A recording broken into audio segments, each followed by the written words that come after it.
வணக்கம் மக்களே, சற்றுமுன் கிடைத்த தகவல் ஒன்றை பார்க்க போகிறோம். தனி கட்சி தொடங்குகிறாரா ஓபிஎஸ்? ஆதரவாளர்களுடன் முக்கிய ஆலோசனை, திடீர் தகவல்.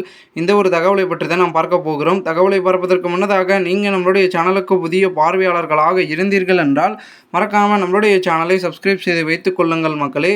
தற்பொழுது முன்னாள் முதல்வர் பன்னீர்செல்வம் தனது ஆதரவாளர்களுடன் முக்கிய ஆலோசனையில் ஈடுபட்டுள்ளார்.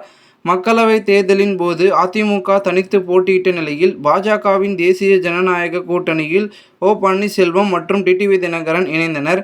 இந்த நிலையில் அடுத்த ஆண்டு நடைபெறவுள்ள சட்டப்பேரவை தேர்தலில் அதிமுகவுடன் பாஜக கூட்டணி அமைத்துள்ளது. மேலும் தமிழகத்தில் அதிமுக தலைமையில்தான் தேசிய ஜனநாயக கூட்டணி போட்டியிடும் என்று பாஜக மூத்த தலைவர் அமித்ஷா அறிவித்துள்ளார். இதனையடுத்து தேசிய ஜனநாயக கூட்டணியில் ஓபிஎஸ் மற்றும் டிடிவி தினகரன் இடம்பெறுவார்களா என்ற கேள்வி எழுந்துள்ள நிலையில் இருவரும் தங்கள் கூட்டணியில்தான் இருக்கின்றனர் என்று பாஜக மாநில தலைவர் நயினார் நாகேந்திரன் சமீபத்தில் தெரிவித்திருந்தார். இருப்பினும் தேசிய ஜனநாயக கூட்டணியில் ஓபிஎஸ் ஆதரவாளர்களுக்கு முக்கியத்துவம் அளிக்கப்படுவதில்லை என்றும் குற்றச்சாட்டு முன்வைக்கப்பட்டு வருகின்றது. இந்த நிலையில் சென்னை வேப்பேரியில் பண்ருட்டி ராமச்சந்திரன் தலைமையில் பன்னீர்செல்வம் மற்றும் அவரது ஆதரவாளர்கள் முக்கிய ஆலோசனையில் ஈடுபட்டுள்ளனர்.